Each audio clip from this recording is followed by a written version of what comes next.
Hi friends, मजाમાં હશો? ચાલો હવે ત્યારે આપણે યામ ભૂમિતિના આગળના લેક્ચરમાં પ્રશ્ન નંબર 6 જોઈએ. સ્વાધ્યાય 7.3માંથી 1, 2, 3 અને 4 એ આ સમાંતર બાજુ ચતુષ્કોણના ક્રમિક શિરોબિંદુઓ હોય તો x અને y શોધો. આ એ બિંદુ લીધું આપણે 1, 2, બી ને 4y, સી ને x 6 અને ડી ને 3, 5. આ ચાર શિરોબિંદુ છે એ બી સી ડી ક્રમિક. x અને y શોધવાનું છે. હવે આમ તો તમે વિચારો તો આઈડિયા આવે કે આમાં તો અંતઃવિભાજનનો ટોપિક વિચારવા જઈએ તો ચતુષ્કોણની ચાર બાજુઓ તો આપણે સામસામેની બાજુઓ સમાન છે એવું સાબિત કરીએ તો એ સમાંતર બાજુ ચતુષ્કોણ બની શકે છે. બરાબર ને? પણ એ તો અંતરસૂત્રથી આવે. દાખલા તરીકે AB સ્ક્વેર ઉપરથી AB મળે, CD સ્ક્વેર ઉપરથી, BC સ્ક્વેર ઉપરથી, AD સ્ક્વેર ઉપરથી. અને આમે એમાં x અને y બંને અજ્ઞાત છે પાછા. તો એમાં x અને y બંનેમાં જવાબ નહીં મળે. બીજો કોઈ રસ્તો જુઓ. વિકર્ણો વિશે વિચારીએ. હા, એ ચોક્કસ છે કે વિકર્ણો વિશે વિચારીએ ને તો વિકર્ણો એના પરસ્પર દુભાગે છે. સમાંતર બાજુ ચતુષ્કોણના વિકર્ણો દુભાગે. માનો કે આ એમ બિંદુ હોય ને, દુભાગે એનો મતલબ આ એસી ના બે સરખા ટુકડા થાય, એમ અને સીએમ. બીડી ના બે સરખા ટુકડા થાય, બીએમ અને ડીએમ. સમજી ગયા? એને દુભાગે એવું કહેવાય. તો એના ઉપરથી આપણને એક પરિણામ ચોક્કસ મળે. જો તમે એસી રેખાખંડ ઉપર એમ મધ્યબિંદુ હોય તો એના એમ અને બીડી રેખાખંડ ઉપર એમ મધ્યબિંદુ હોય તો એના એમ વિચારો તો શું એ જુદા જુદા આવે? તો એનો જવાબ છે ના, એ સરખા જ આવે. મતલબ કે જો ચતુષ્કોણ સમાંતર બાજુ ચતુષ્કોણ હોય તો એના માટે વિકર્ણોનું પરિણામ આપણે ઉપયોગમાં લઈ શકીએ. એટલે કે એનું મધ્યબિંદુ એટલે આ એસીનું મધ્યબિંદુ બરાબર બીડીનું મધ્યબિંદુ થાય. બસ એટલા નાના ટોપિકથી આપણો જવાબ આવી જશે. આપણે ડાયરેક્ટ જ લઈશું. અહીંયા એ બી સી ડી હવે બિંદુ હું લખી નાખું છું. આ એ, આ બી, આ સી અને ડી. ચતુષ્કોણ ABCD સમાંતર બાજુ ચતુષ્કોણ હોવાથી એસી નું મધ્યબિંદુ બરાબર બીડી નું મધ્યબિંદુ. તમારે મધ્યબિંદુ આખું લખવાનું, આવું થાય. બસ ત્યારે મધ્યબિંદુના સૂત્ર અનુસાર હવે સીધું લખી શકાય. એસી નું મધ્યબિંદુ એટલે એના એક્સ એમનો સરવાળો એટલે કે x + 1/2, x + 1/2. બીજું y આમોનો સરવાળો 6 + 2/2, 6 + 2/2. આ એસી નું મધ્યબિંદુ લખ્યું. બીડી નું મધ્યબિંદુ 4 + 3/2, 4 + 3/2, 5 + y/2. સમજ્યા? બસ હવે સરખામણી. તો અહીંયા આગળ તો x + 1/2 એમને એમ રહેશે. 6 અને 2 8/2 એટલે 4 થશે. બરાબર? 6 + 2 8, 8/2 એટલે 4. હવે અહીંયા 4 ને 3 7/2 છેદ નહીં ઉડે હમણાં. 5 + y/2. બસ ત્યારે આમાંથી હવે શું કરવાનું? તો એમાંથી આ x આમ સરખાવી દો. x + 1/2 જોડે 7/2 અને 4 જોડે 5 + y/2 લઈ લો.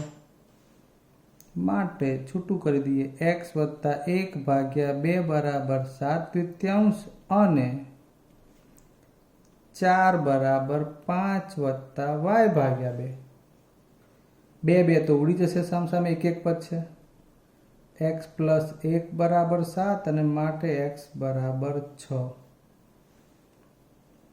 4 દુ 8 બરાબર 5 વત્તા y અને માટે y બરાબર 3. ઓકે, આમ x બરાબર 6 અને y બરાબર 3 આપણો જવાબ થઈ ગયો. એટલે સમાંતર બાજુ ચતુષ્કોણને લઈને આ વાત છે, એટલે વિકર્ણોના મધ્ય બિંદુ સરખું એવું લઈ શકાય. જો લંબચોરસ હોય ને તો પણ એમાં તો એવું તો બને જ કે વિકર્ણ એસીનું મધ્ય બિંદુ બરાબર બીટીનું ચોરસમાં એવું બને, સમબાજુમાં એવું બને અને સમાંતર બાજુ ચતુષ્કોણમાં પણ એવું બને. ક્લિયર? ચલો હવે બીજો એક દાખલો લઈએ આગળ. 7મો પ્રશ્ન છે કે AB એ વર્તુળનો વ્યાસ છે. મેં આકૃતિ પણ બનાવી આપી છે. તેનું કેન્દ્ર 2 - 3, P ને કેન્દ્ર ગણ્યું 2 અને -3 છે. B બિંદુના યામ આપ્યા છે 1 અને 4. તો A ના યામ શોધો. અહીં ટોપિક કયો આવે છે એ મહત્વનું છે.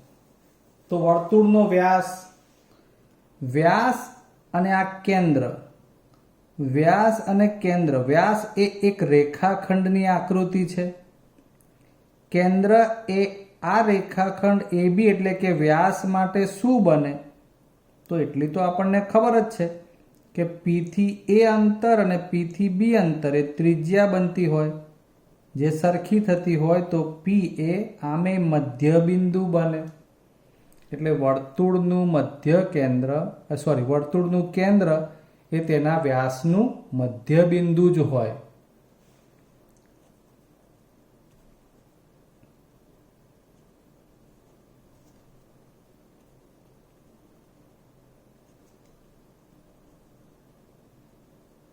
બસ તો પછી માટે મધ્ય બિંદુ P ના યામ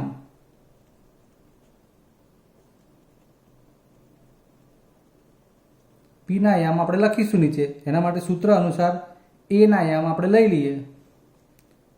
અહીં A ઓફ x1 y1 લેતા એટલે x1 પ્લસ x2 ભાગ્યા 2 y1 પ્લસ y2 ભાગ્યા 2. એ પ્રમાણે P ના યામ છે આપણી પાસે 2 અને -3. x1 જે આપણે લીધું છે A ના યામ એટલે એને એમને એમ રાખીએ. બરાબર ને? A ના યામ તો આપણે લેવા પડશે. અહીંયા આગળ શું લખવું એ એટલે એને x1 y1 કીધું છે. B ના યામમાં એનો પહેલો x યામ એટલે 1. એ રીતે અહીં y1 આ 4 એટલે y2 બની જશે. હવે સરખાવી દઈએ. x પ્લસ 1 ભાગ્યા 2 બરાબર 2 -3 ને આની જોડે માટે 2 બરાબર x1 વત્તા 1 ભાગ્યા 2 તથા -3 બરાબર y1 વત્તા 4 ભાગ્યા 2. હું ડાયરેક્ટ જવાબ લખી નાખું છું. જો અહીં 2 દુ 4 બનશે, એક બાદ સામે જશે એટલે x1 બરાબર 3 થઈ જશે. અહીં 3 દુ -6 થશે, -6 છે ને 4 આમ જશે એટલે પાછા બીજા માઇનસ થશે એટલે y1 આવશે -10. ઓકે, તો આ તો આમ તો 1 માર્ક્સમાં ટૂંકા પ્રશ્નોમાં પૂછી શકાય. મધ્ય બિંદુના ટોપિક છે ને એને 1 માર્ક્સમાં ટૂંકા પ્રશ્નોમાં જવા દઈ શકાય. ચલો હવે આગળ દાખલો જોઈએ બીજો. 8મો પ્રશ્ન, જરા એની રકમ વાંચો. A અને B બિંદુ એ અનુક્રમે -2 છે અને B આપ્યું છે 2 અને -4 છે. અને AP બરાબર કંઈક આપ્યું છે 3/7 AB. બરાબર છે. બિંદુ P એ રેખાખંડ AB પર આવેલ હોય. હા, આપણે માત્ર ખાલી સમજ માટે લખીએ. આ બિંદુ P એ રેખાખંડ AB ઉપર આવેલું હોય એવું કહે છે.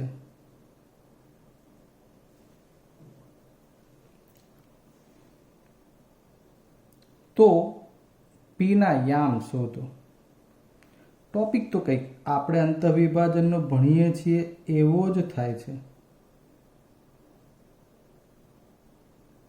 જો એ ના યામ આપણે -2 લઈએ, બી ના યામ 2 -4 લઈએ અને પી એના ઉપરનું બિંદુ છે એનું ખાલી વિભાજન. આ પી બિંદુથી એપી અને પીબીનું વિભાજન કેટલું થાય એ જાણતા હોઈએ તો એ વિભાજન ઉપરથી પી ના યામ મળી જાય. આ શક્ય છે. તો એ વિભાજન માટે આનો ઉપયોગ કરવાનો છે. જો અમુક બાબતો લખ્યા પછી જ ક્લિયર થશે. અહીં ચલો એ ને લઈએ છીએ આપણે -2 બી ને લઈએ છીએ -4 માટે x1 -2 y1 -2 x2 2 y2 -4 તથા હવે ધ્યાન આપજો એપી બરાબર 3/7 AB. બહુ જ નાની વાત હોય છે. વિદ્યાર્થીઓ કોણ જાણે ખબર નહીં આમાંથી થોડી ઘણી બુદ્ધિ વાપરે ને તો પણ એમને પ્રમાણ મળી જાય. જો આપણને જે જરૂરી પ્રમાણ છે એ કયું છે? એપી જેમ પીબી જોઈએ. આપણને તો દાખલામાં શું જોઈએ? એપી જેમ પીબી ની જરૂર છે. તો આમાં પહેલા વિચારો કે એપી જેમ પીબી એટલે એપી ભાગ્યા પીબી. તો આ એબી ને પહેલા તો છેદમાં લાવી એટલે પછી કંઈક વિચાર કરીએ. કોઈ ભૂલ ના થાય તો એબી સામે છેદમાં અંશમાંથી જમણી બાજુના અંશમાંથી ડાબી બાજુએ છેદમાં લખ્યા છે. બીજું કંઈ કર્યું નથી. જો આ સીધું એપી જેમ એબી એની જગ્યાએ એપી જેમ પીબી હોત તો આપણે સીધું 3/3/7 લઈ લેત. પણ એવું નથી. તો અહીં તમને યોગ વિયોગના એવા જે પ્રમાણના નિયમ હતા એ યાદ હોય તો તમે આગળ લખી શકો. ચલો એપી છે, છેદમાં શું જોઈએ છે? પીબી પ્રમાણ માટે. પણ આ તો આખું એબી છે. આ આખું એબી છે માટે તમારે માત્ર પીબી જોઈતું હોય તો શું કરો તો મળે? તો જુઓ આખા એબી માંથી એપી બાદ કરવું પડે. ધ્યાન આપજો બરોબર. આ આખું એબી છે એમાંથી એપી કાઢી નાખો, આટલું જતું રહે તો શું વધે? પીબી. તો આ એબી ઓછા એપી બરાબર પીબી થાય છે. એટલે આપણી પાસે એબી પણ છે, એપી પણ છે. જુઓ એબી પણ છે, એપી પણ છે. તો એનો આપણે ઉપયોગ કરીએ. હું આ એપી ને છેદમાં બાદ કરી દઉં અહીંયા. તો સામે જેમ મેં ડાબી બાજુએ એપી ઉપર એમને રાખ્યું અને એબી છે તો એના છેદમાં એબી માઇનસ આ ઉપરનું પદ કર્યું. એમાં અહીંયા પણ 3 તો નીચે 7 ઓછા 3. એકચ્યુઅલમાં આ વિયોગ પ્રમાણનો નિયમ છે. બાદ કરવું ને આ રીતે એ વિયોગ પ્રમાણ છે. બસ ત્યારે હવે જોઈ લો એબી માઇનસ એપી એટલે શું મળી ગયું? પીબી. તો એબી માઇનસ એપીની જગ્યાએ આપણે છેદમાં લખી દઈશું પીબી અને અહીંયા થઈ જશે 3 છેદમાં 7 ઓછા 3 એટલે 4. તમને પ્રમાણ મળી ગયું એપી જેમ પીબી બરાબર 3/4. એપી જેમ પીબી લખ્યું છે, નોટ એપી જેમ એબી. એ તો આપણું 3/7 હતું, અહીંયા 3/4 આવ્યું. એટલે આ આપણને હવે જુઓ એપી ટુકડો એટલે આટલો, આ 3 એકમ વિચારી શકાય. અને પીબી તો આ બીજું પ્રમાણ થઈ ગયું, m1 જેમ m2 બરાબર 3/4. માટે અહીં m1 જેમ m2 બરાબર 3/4 લેતા હવે જે લખવાનું છે તે શું? તો કે આ પી ના યામ બરાબર એટલે બનશે શું? અહીં પી ઓફ xy એ એબી નું 3/4 પ્રમાણમાં વિભાજન કરે છે. માટે પી ઓફ એક્સ વાયની જગ્યાએ હવે આપણે સીધું વિભાજન કરતા બિંદુના યામ એટલે કે પીના યામ એવું ન લખતા એક્સ વાય લખ્યું, સીધું સામે સૂત્ર લખવું હોય તો આપણે m1 x2 m2 x1 m1 plus m2 m1 y2 m2 y1 m1 plus m2 હમણાં આને એમને એમ રાખવા તો શોધવાનું જ છે. m1 જેમ m2 પ્રમાણે શું થશે 3 અને 4 તો આ m1 3 m2 4 3 વત્તા 4 3 4 3 વત્તા 4 લખી નાખી. x2 ઉપર આપણે બનાવી છે x2 2 બરાબર. આ બી ના યામમાંથી x2 y2 ના x1 y1 પછી x1 -2 y2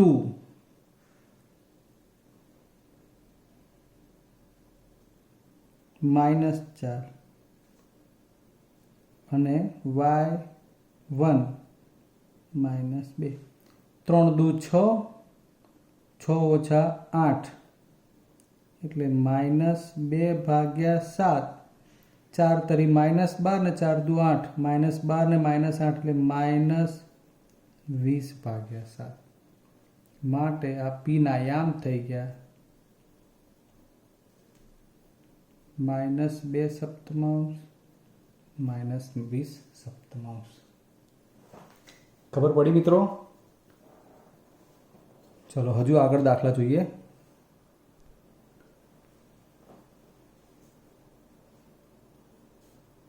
સમબાજુ ચતુષ્કોણના શિરોબિંદુઓ આપ્યા છે ABCD, જેને આપણે રકમમાં ABCD એવા લઈ લીધા ક્રમિક શિરોબિંદુઓ. ક્ષેત્રફળ શોધવાનું છે. હવે આમાં મિત્રો આમ જોવા જાવ ને તો ચલો પહેલા સમબાજુ ચતુષ્કોણના ક્ષેત્રફળનું સૂત્ર યાદ કરો. રકમમાં આપ્યું છે તમને, પણ પરીક્ષામાં ન પણ આપે. એની શક્યતા પૂરેપૂરી કે ન આપે. તો સમબાજુ ચતુષ્કોણના ક્ષેત્રફળનું સૂત્ર શું થાય? 1/2 ગુણ્યા 2 વિકર્ણોનો ગુણાકાર. એટલે આ એક વિકર્ણ AC, બીજો વિકર્ણ BD. તેનો મતલબ કે AC એનું માપ જોઈએ, BD એનું માપ જોઈએ. ખરું? અહીં આપણી પાસે A બિંદુ 3 0, B 4 5, C -1 4 અને D -2 -1 છે. તો એનો અર્થ કે AC અને BD જોઈએ છે. અહીં અંતઃ વિભાજનનો ટોપિક નથી, અહીં અંતર સૂત્રનો ટોપિક છે કે AC શોધવાનું છે. માટે AC² બરાબર x1 - x2² y1 - y2² અંતર સૂત્રનો ઉપયોગ કર્યો છે. A એટલે 3 અને આ C માં -1 ફરી વાર પાછા ભૂલી ના જાઓ. y યામમાં 4 ઓછા 0 કરી દઈએ. 3 ને 4 નો વર્ગ 16 અને આ 4 નો વર્ગ 16, 2 વખત 16 થયું. AC² બરાબર માટે અહીં 16 નું વર્ગમૂળ 4 લીધું અને 2 નું √2 ડાયરેક્ટ. એ જ રીતે BD², તો B અને D ના યામ 4 અને ઓછા ઓછા વત્તા 2 નો વર્ગ, 5 અને ઓછા ઓછા વત્તા 1 નો વર્ગ, 6 નો વર્ગ, 6 નો વર્ગ, 36 36, 2 વખત 36, તો 36 નું વર્ગમૂળ 6, 2 નું √2. ધ્યાન આપજો, અહીં BD² ચાલે આમ છેક સુધી. પછી બીડી સ્ક્વેરમાંથી બીડી લખ્યું એટલે 36 નું વર્ગમૂળ 6 નીકળી ગયું, 2 નું રૂટ 2. માટે હવે સમબાજુ ચતુષ્કોણનું ક્ષેત્રફળ 1/2. હવે સૂત્રમાં સીધું એસી ગુણ્યા બીડી 1/2, 4 રૂટ 2 એસી નું માપ અને આ 6 રૂટ 2. રૂટ 2 ગુણ્યા રૂટ 2 એટલે 2 થાય. 24 ચોરસ એકમ એટલે ચોરસ એકમ એટલે સેન્ટીમીટર હોય તો ચોરસ સેન્ટીમીટર, એમ મીટર હોય તો ચોરસ મીટર, એવું કહેવા માંગે છે. સમજી ગયા? ચલો હવે એક દાખલો બીજો જોઈ લઈએ. હાલો મિત્રો, હવે આગળ દાખલો જોઈ. રકમ બહુ લાંબી છે ને કામમાં કઈ છે નહીં જાજુ. હા,